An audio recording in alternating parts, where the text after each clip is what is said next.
Est-ce que cette expérience vous est familière? Après une longue et épuisante journée, vous allez vous coucher, vous vous endormez, puis soudain, au milieu de la nuit, sans que le réveil ne sonne, vous ouvrez les yeux et regardez l'heure sans raison apparente. 3 heures du matin, 2h45 ou 3h20, c'est généralement à ces heures tardives de la nuit et le pire, c'est qu'immédiatement, le carrousel infernal des pensées commence à tourner dans votre tête. Votre esprit se met à ressasser le travail, les problèmes ou les tâches que vous n'avez pas accomplies. Votre cœur se met à battre plus vite. Un sentiment d'anxiété et d'inquiétude sans raison vous envahit et c'est fini. Le sommeil vous quitte et vous n'arrivez plus à dormir pendant longtemps, peut-être 1 ou 2 heures dans cet état. Vous vous tournez et retournez dans votre lit, puis, au son du réveil, vous commencez la journée fatigué et épuisé. Si vous vivez cette situation, sachez que vous n'êtes pas seul. Des millions de personnes à travers le monde ressentent cela chaque nuit et lorsqu'ils en parlent à d'autres ou à un médecin, on leur dit généralement que tout cela est dû au stress, qu'ils sont anxieux et qu'ils devraient prendre un calmant. Aujourd'hui, je vais vous dire quelque chose que même votre psychologue ne mentionnera peut-être pas. Se réveiller à 3 heures du matin. En réalité, dans plus de 90% des cas, ce n'est pas seulement un problème psychologique, mais il a des causes entièrement physiologiques. En réalité, c'est un cri d'appel à l'aide de votre corps. Mais le point important, c'est que ce cri ne vient pas de votre système nerveux. C'est en fait votre foie qui envoie un signal d'alerte. Alors regardez cette vidéo jusqu'au bout, parce que non seulement vous comprendrez pourquoi cela se produit, mais vous apprendrez aussi comment arrêter ces réveils soudains. Peut-être que dès ce soir, vous pourrez vous en débarrasser pour toujours. Alors, examinons le sujet plus en détail. On nous dit généralement que la cause de ces réveils, c'est le stress et l'augmentation de l'hormone cortisol et c'est en partie vrai. Au moment du réveil, le taux de cortisol et d'adrénaline, qui sont tous deux des hormones principales du stress, augmente réellement dans le corps. Mais personne ne prête attention à cette question essentielle. Pourquoi ces hormones augmentent-elles précisément à cette heure de la nuit? Qu'est-ce qui déclenche cette réaction dans notre corps? Considérer le stress comme la cause principale, c'est un peu comme dire que l'asphalte mouillé est la cause de la pluie. Le stress que vous ressentez à 3 heures du matin n'est qu'un symptôme, pas la cause profonde du problème. La véritable cause est une crise d'énergie interne, pour être plus précis. C'est une forme de faim, mais pas la faim de votre estomac qui disparaît en mangeant, c'est une autre sorte de faim. C'est un besoin intense de votre cerveau en énergie ou en glucose. Permettez-moi de vous expliquer cela plus en détail. Votre cerveau est un organe extrêmement actif et il a toujours besoin d'énergie. Même lorsque vous dormez et que vous ne faites apparemment rien, votre cerveau consomme une grande quantité d'énergie sous forme de sucre ou de glucose afin d'assurer toutes les fonctions vitales du corps et les processus mentaux. Mais d'où le cerveau obtient-il tout ce glucose la nuit lorsque vous ne mangez pas? Pour cela, nous avons un réservoir naturel de sucre dans notre corps qui est notre foie. Au cours de la journée, le foie stocke l'excès de glucose provenant des aliments que vous consommez sous forme d'une substance appelée glycogène. Imaginez que le glycogène fonctionne comme une batterie complètement chargée, stockant de l'énergie pour les moments où vous en aurez besoin. La nuit, lorsque vous êtes en sommeil profond, le foie doucement et, selon un processus régulier, transforme ce glycogène stocké en glucose et le libère dans la circulation sanguine. Le but de ce processus est de maintenir un niveau stable et constant de sucre dans le sang jusqu'au cerveau. Ainsi, tout au long de la nuit, vous recevez une alimentation suffisante et les fonctions vitales du corps se poursuivent sans interruption. Idéalement, et dans un corps sain, ce processus devrait se dérouler ainsi. Mais voyons maintenant ce qui se passe dans le corps humain moderne et avec le mode de vie d'aujourd'hui.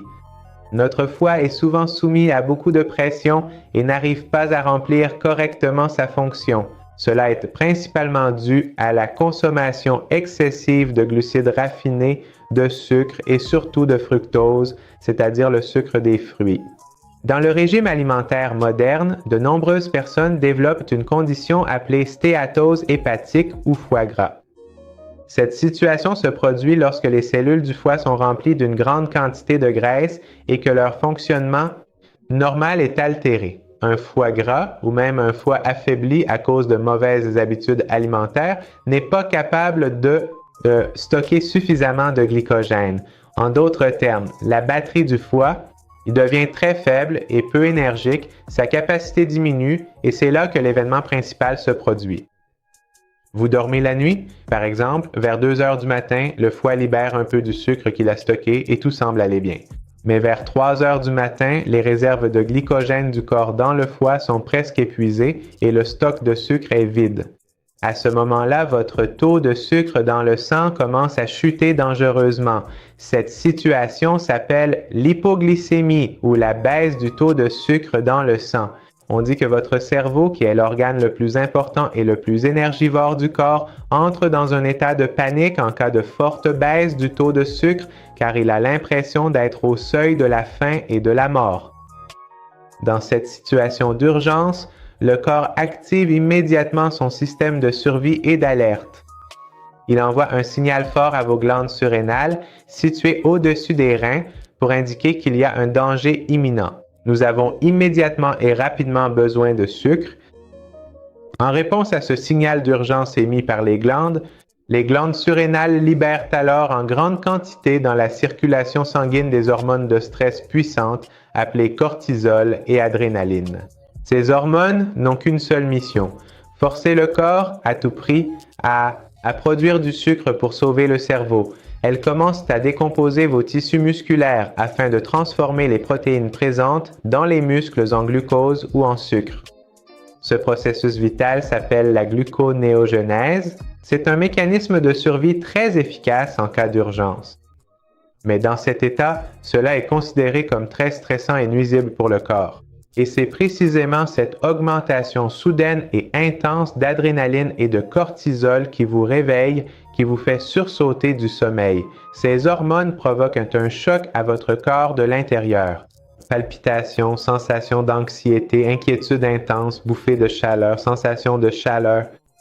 Tout cela sont des signes classiques de l'action de l'adrénaline dans le corps. Vous comprenez maintenant? Ce n'est pas à cause du stress que vous vous réveillez, mais à cause d'un choc hormonal puissant. La raison en est une chute soudaine du taux de sucre dans le sang et cette chute elle-même s'est produite pour une autre raison. C'est parce que votre foie n'a pas réussi à maintenir un taux de sucre stable et constant pendant la nuit. Si ces informations sont nouvelles pour vous et qu'elles ont changé votre vision du sommeil et du problème des réveils nocturnes, merci de liker cette vidéo et de la partager avec vos amis afin que nous puissions aider ensemble.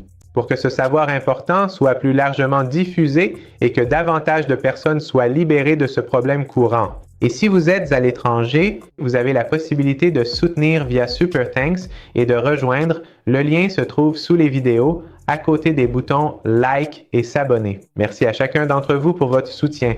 Passons maintenant aux solutions. Que faire? Quelles sont les options? La solution à ce problème est étonnamment simple et se compose de 2 étapes principales. Premièrement, aider le foie à stocker une plus grande quantité de carburant de qualité et deuxièmement, s'assurer que ce carburant est libéré lentement et de façon continue tout au long de la nuit. La première étape et la plus importante, c'est votre dîner. Le repas du soir que vous consommez a un impact direct sur la qualité de votre sommeil.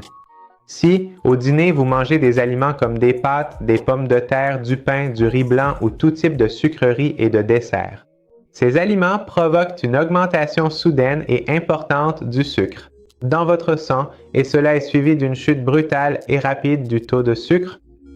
Dans cette situation, votre foie ne trouve pas assez de carburant pour créer une réserve stable et durable de sucre. Donc, ne pensez pas que parce que votre taux de sucre chute, vous devez consommer encore plus de sucre. C'est une erreur. Votre repas doit être composé de 3 groupes principaux. Des protéines comme la viande maigre, le poisson, le poulet ou la dinde qui vous procurent une sensation de satiété durable et aident le foie à libérer le sucre lentement. des graisses saines comme l'avocat, l'huile d'olive extra vierge, les fruits à coque qui contribuent à ralentir la digestion des aliments et préviennent les fortes fluctuations de la glycémie. Et le troisième groupe, c'est une grande quantité de légumes riches en fibres, comme les légumes à feuilles vertes, le brocoli, le chou-fleur, etc. Les fibres présentes dans les légumes, non seulement les fibres aident à une meilleure digestion, mais elles ralentissent et stabilisent aussi la libération du sucre. Et elles vous procurent une sensation de satiété durable. Cette combinaison alimentaire offre une sensation de satiété stable et prolongée, ce qui empêche une chute brutale du taux de sucre dans le sang au milieu de la nuit. La deuxième étape, c'est une astuce à appliquer le soir. Si le problème de se réveiller au milieu de la nuit est très grave et vous dérange vraiment, il existe une solution rapide qui pourrait vous aider dès ce soir, 30 à 60 minutes avant de dormir. Consommer une petite quantité d'un aliment qui aide à stabiliser durablement la glycémie. Faites attention. Ce n'est jamais un morceau de gâteau ou de sucrerie. Cela peut être une cuillère à café de beurre d'amande, de pâte de sésame ou de tout autre beurre de noix naturel, sans sucre ajouté, ou bien une petite poignée de fruits à coque comme des noix ou des amandes. Même une cuillère à café de vinaigre de cidre dilué dans un verre d'eau peut aussi être efficace. Les graisses et les fibres présentes dans les fruits à coque et les beurres de noix ou l'acide contenu dans le vinaigre de cidre ralentissent la vidange de l'estomac. Ce ralentissement de la digestion permet à l'énergie d'entrer dans votre circulation sanguine de manière très douce et continue pendant plusieurs heures. Cette petite quantité d'énergie peut suffire à empêcher votre corps d'atteindre le seuil critique d'hypoglycémie. Vers 3 heures du matin, cela peut empêcher une chute de glycémie et éviter de vous réveiller. Quelle est la prochaine étape? Commencez dès maintenant à prendre soin de votre foie sur le long terme pour votre avenir et votre santé à long terme. Pour prendre soin sérieusement de votre foie, éliminez le sucre et le fructose en excès de votre alimentation, en particulier ceux qui se trouvent dans les jus de fruits traditionnels, les sodas et les sirops. Réduisez également la consommation d'huile végétale transformée et limitez au maximum les produits traditionnels. Ces aliments sont les principaux ennemis de votre foie et nuisent à la qualité de votre sommeil. Alors, tirons-en une conclusion. Se réveiller à 3 heures du matin. Ce n'est ni un phénomène mystérieux, ni simplement un problème psychologique. C'est un signal clair que le foie et que votre métabolisme ou fonctionnement corporel ne marche pas correctement. Ce n'est pas un cri de détresse d'un cerveau affamé. Nourrissez votre cerveau avec un dîner approprié et nutritif et il vous permettra de dormir paisiblement et de qualité. Écrivez dans les commentaires de quel pays et de quelle ville regardiez-vous cette vidéo et avez-vous déjà rencontré cette situation vous-même? Si oui, que mangez-vous généralement au dîner? Parlons-en et partageons nos expériences. Merci d'être resté avec moi jusqu'à la fin de la vidéo. Je vous souhaite un sommeil profond et paisible. Pour plus d'informations, n'oubliez pas de liker et de laisser un commentaire. À la prochaine vidéo, que Dieu vous protège.